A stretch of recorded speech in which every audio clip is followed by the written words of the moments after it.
no estado de São Paulo, que é um negócio diferente do que o negócio de produção de álcool ou de açúcar. Ele é ligado, mas ele não é 100% necessidade. Então, esse é um caso de sucesso. Há um outro caso que está até aqui, o amigo está aqui na sala. Eles têm um investimento no setor com grande sucesso. Então, agora, há casos, que eu acho que o caso da Infinity, por exemplo, está sendo citado, é um caso diferente. Infinity não é um private equity investor entrando no negócio.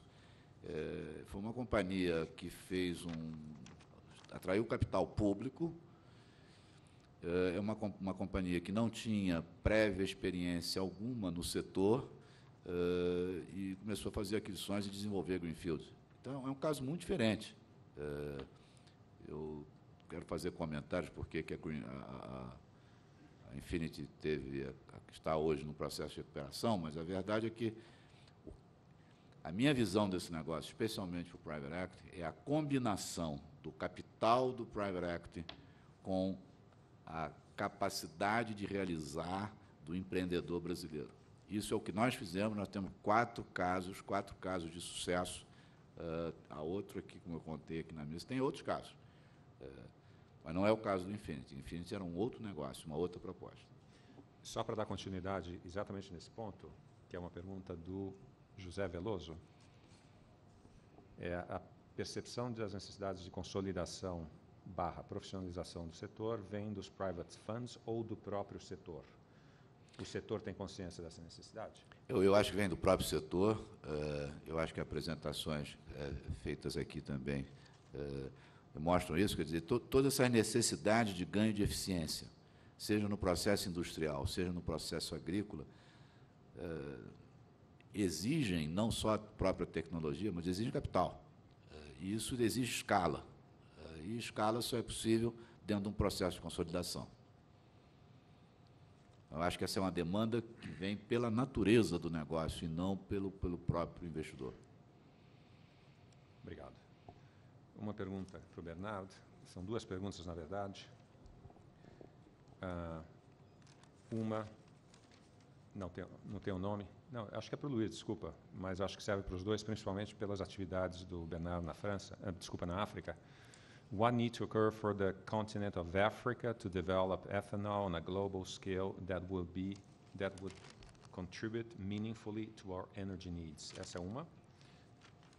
Eu deixo para os dois, e tem uma especificamente aqui do Gérard Serpe, que é ele Consul de Mali.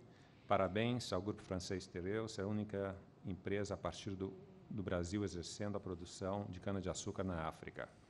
Considerando o discurso de vantagens de produção de etanol, por que não produz etanol ou álcool na África e somente açúcar? Observamos o discurso muito bom, mas sem efeito na África. Tá. Então, a pergunta, uma mais geral, que é da África em geral, o discurso, e essa aqui para os dois, medida aqui. I will start just because I think that our companies have different visions on this. Despite the fact that we are a global company, we have investments in North America, South America, Australia, New Zealand, Europe. We are out of Africa. It's of course that Africa has an enormous area that would be theoretically available and potentially by weather conditions of soil, etc., that would be appropriate. But that does not have, unfortunately, Africa does not offer for ourselves and our investors the level of political stability and infrastructure that is part of our requirements for investment.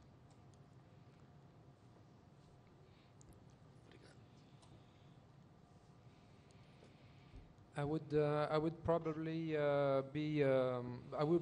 agree with you and add some points. To begin with, direct question for Tereos: why do we produce sugar there and no ethanol? I will say one foot after the other. We have to ensure first that the plant, the facility, and the lands are profitable with sugar production, and afterwards we probably will go to some ethanol, knowing that where the plant is located, it is not easy at all to ship ethanol. It is possible to ship sugar. Most production of the sugar will be consumed on the country, but for the moment there is no market for ethanol, so that means exporting and getting to the harbor. First, finding a harbor is not evident, and getting to it is neither. So this leads me to one of the reasons to answer the question. One reason is lack of infrastructure in Africa. Africa needs infrastructures, road, harbors, and so on. Second, but probably the most important, there is a lack of, Africa needs confidence, probably financial confidence. There is no. Because the answer of the question is exactly the same. Why is it that people suffer from hunger in Africa? Why? There is everything needed there. There is the land, there is the water, there is the people, they know how to grow, there is the sun. So why on earth were they the only curve showing no improvement at all of yields for about 40 years? The only area in the world which had no increase in the yields. Why is it? It's not easy at all to answer the question. My view is that probably there are political difficulties. If you take the example of Zimbabwe, which is probably the most rich land in Africa, one can understand why there is not a great agriculture in Zimbabwe at the moment. I think that there is no need of engineer in agronomy in Africa. Probably there is a need of consistency in policy. There is a need of a frame of profitability and confidence to finance. One can understand if a country needs to increase their yield, they will increase the value of the production, so they will need more finance. It's obvious, it's the first stage of a developing industry. But if no one dares giving them money, take the risk with them, then nothing will happen. Nothing will happen for food, and nothing will happen for fuel neither. Thank you. Aqui me pediram para dar um esclarecimento que eu dou, apesar de que eu não estou de acordo. Vou dizer o esclarecimento, eu vou dizer porque eu não estou de acordo. Em relação ao arrendamento da terra, por favor, esclarecer que é um tipo de margin sharing que, dependendo do teor de qualidade do açúcar, o dono da terra compartilha a margem do produtor de açúcar e etanol. Tudo bem, é uma estrutura conhecida. Isso, no meu entendimento, é importante também para o produtor de açúcar de diminuir seu risco. O que eu não concordo é a última parte, que no fundo isso aqui diminui o risco do produtor de cana, não de açúcar, porque deve ser um upside, que está no contrato, para o produtor de cana. E segundo, eu acho que a minha pergunta, que era mais genérica, era no sentido de como isso também está baseado no contrato, e aqui no Brasil a gente sempre tem o problema da execuibilidade do contrato, e outros países da América Latina, maior ainda o problema. Mas obrigado pelo esclarecimento, uma informação importante. Eu tenho uma pergunta aqui que é para o painel, para os dois panelistas. Can the panel comment on the relative lack of interest, at least up to now, of the major petroleum companies for investing in the bioethanol sector? Bernardo? I will not answer for them, but I will give you my feeling. I think that they are moving. At the moment, they are moving. I told you at the beginning that 10 years ago, all oil companies thought that ethanol was not serious business. They thought that ethanol could only cause problems to them. now I think that more and more oil companies, I don't say countries producing oil, that's not the same. I'm speaking about a major company, American or European or Brazilian. I think that now they feel that ethanol is part of their future, but they are long-term investors, and I think they take their time to understand the market, to understand how to make money out of it. I think they are in this situation at the moment. They are wondering how to enter. No, I agree. I think this is already this comment.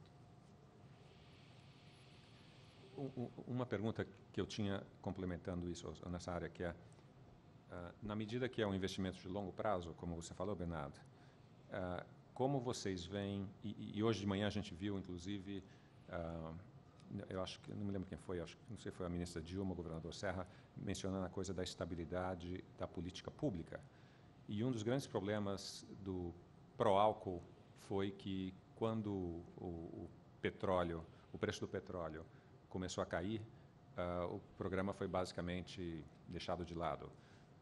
Então, como vocês veem, digamos, o entorno macroeconômico setorial de longo prazo como determinante desse investimento? Ou seja, eu imagino que os investimentos que estão sendo feitos agora são de longo prazo, se nós estamos financiando há 10, 15 anos, e você faz algumas premissas sobre o que vai acontecer com o preço do petróleo, você, por definição, tem que fazer uma premissa sobre o que vai acontecer com a política pública com relação ao setor, certo? E até que ponto todo esse boom do etanol reflete já uma certa irreversibilidade dessa política pública ou não? Ou ainda estamos em horizontes em que esse risco pode ser mitigado pela sua saída, né? Por exemplo, o fundo de equity tem a cláusula de saída que te permite sair se a coisa não funciona, e isso está, de certa maneira, já calculado. Eu acho que a principal diferença do que a gente viveu com o pró-álcool e o que se vive hoje é que o sistema hoje é extremamente eficiente e praticamente o sistema não depende de qualquer subsídio. E, portanto, a não ser... Eu acho que se existe um risco, por exemplo, para o etanol, esse risco deveria ser um risco tecnológico de alguma outra fonte de energia renovável, mais limpa que o etanol, abundante e baratíssima. Embora pouco provável, ou muito pouco provável, potencialmente não é impossível, mas o risco que eu veria certamente seria esse. Não veria outro risco adicional, porque a questão toda é a eficiência, como já foi mostrado pelo Bernard, não só na agricultura, mas no processo industrial, e posteriormente a eficiência que hoje tem o próprio veículo, motores, etc., conversores, sistemas flex. Isso criou toda essa... para mim, é irreversível.